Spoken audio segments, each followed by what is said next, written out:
Can you tell the difference between a $40 lens and a $400 lens? And even if you can, does it really matter? Well, today I'm pitting a $400 lens, widely considered one of the sharpest and best quality lenses for the money that you can buy, against a $40 lens, a lens of the same focal length that was the cheapest I could find on Amazon. And I'm going to play you a series of clips and photographs which are just moments from my life which I have taken, and I've either shot them with a $40 lens or a $400 lens. And at the end of each segment, I'm going to come back and tell you whether that segment was shot with a $40 lens or a $400 lens. Now, this first segment is myself and the kids visiting the silky chickens that we hatched over the COVID lockdown.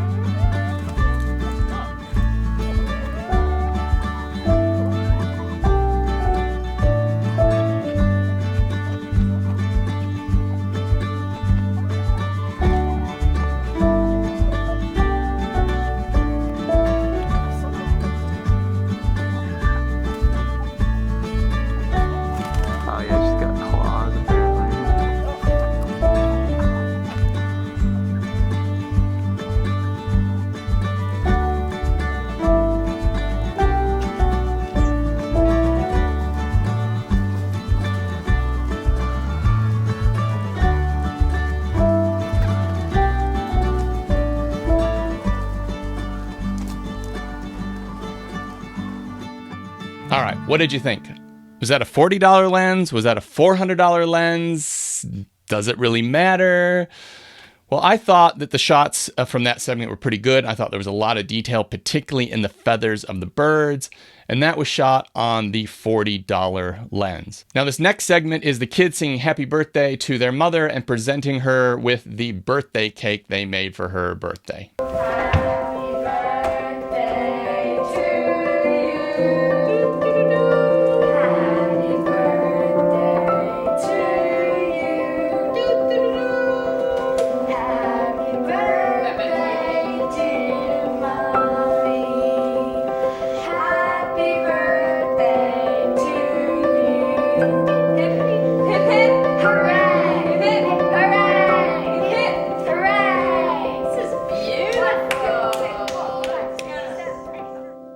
That would have been a challenging environment for any lens and camera combination. It was poor lighting conditions. It was just a couple of little downlights. So what do you think? Was that the $40 lens or the $400 lens?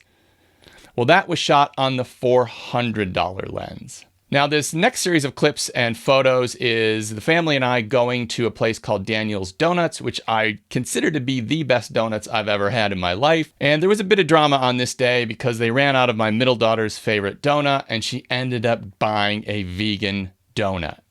So here you go with the vegan donut drama, $40 lens or $400 lens.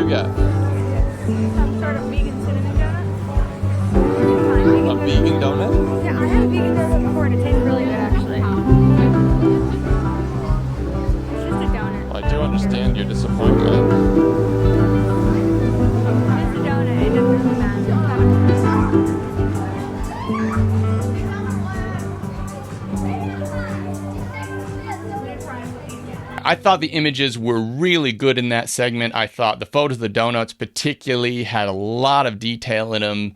Yeah, I thought that they came up really good. Now, what do you think? $40 lens, $400 lens? Well, that was the $400 lens.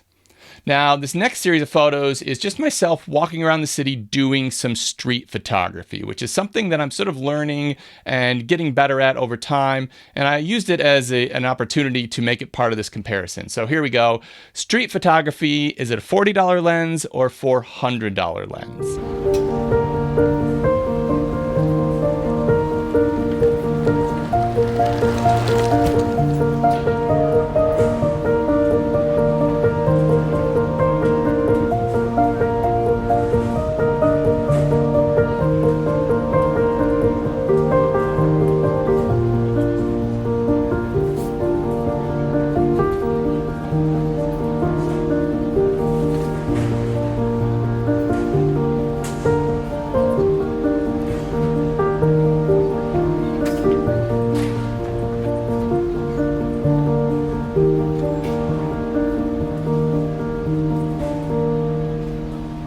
So that was my little walk around Melbourne, Australia, and a few of my street photography shots.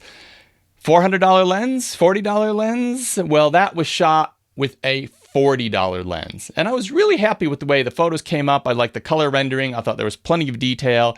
I really didn't think I was missing out on anything by using the $40 lens over the $400 lens. Now, this next series of shots is going to be true side-by-side of the same subject.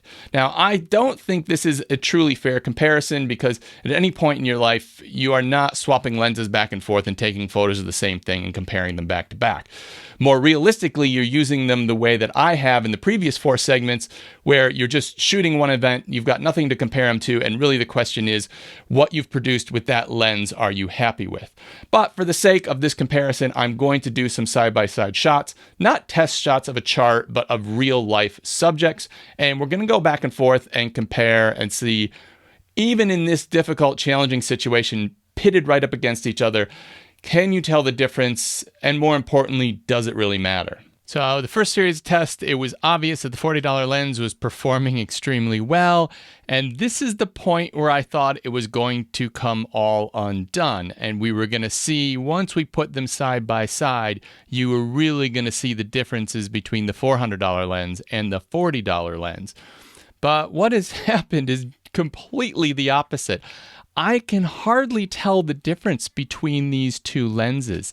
And probably the place that you notice the difference the most is in video. And the reason for that is because I intentionally shoot in a low contrast video profile. This gives me a bit more of a cinematic, a bit more of a Hollywood look. It also allows me to do some more advanced color grading if I want to tweak the colors and contrast afterwards. But when used with this lens, which is slightly lower contrast than the $400 lens, it seems to sort of double down, and you definitely get a sort of more faded sort of vintage Hollywood look, which isn't necessarily a bad thing, and I don't necessarily dislike, but it allows me to identify the difference between the two lenses. But when put into photography mode and used for photography, you can see, and I use a higher contrast, higher color profile for photography, you can hardly tell the difference, which basically means if I was just using a slightly higher color saturation, slightly higher contrast in video, you wouldn't be able to tell the difference there either. So really, you can make these two lenses look almost completely identical to each other just by tweaking that contrast and that color up a tiny, tiny bit. But even without doing that, and even straight out of camera, which is what you're seeing here, it's very, very difficult to tell the difference. And to be honest, if these files weren't labeled, I would have no idea which was which. And just to tell you a bit more about this lens, it is a 32mm f1.6, so it allows a lot of light in. It's a mostly metal lens. It's got a metal mount. It's got 6 elements in 4 groups. It is actually quite a simple but still modern lens. And I think I should also mention at this point, because I'm so excited about this lens, nobody sent me this lens. I paid my own $40 for it, kind of like a throwaway experiment, wondering what a lens that costs less than some of my filters would be like, or how good it would be. But I'm quite honestly stunned by how good it is for $40. And the lens is available in a variety of different mounts. You can get it in APS-C only, so not full frame, APS-C only, and you can get it in Sony E mount, Fuji X mount, Canon EF-M mount, and Olympus and Panasonic Micro Four Thirds, if there's any cameras out there that still are on that mount. So you can get it for pretty much the entire APS-C range of cameras out there. It's $40. In my mind, if you do not have a 32 to 35 millimeter lens or focal length for any of your cameras in this system, I see no reason to not spend the $40 and buy a lens which really performs on par with one of the best and sharpest lenses that you can get for APS-C. So those are my thoughts. Thanks for watching. Until next time, stay creative.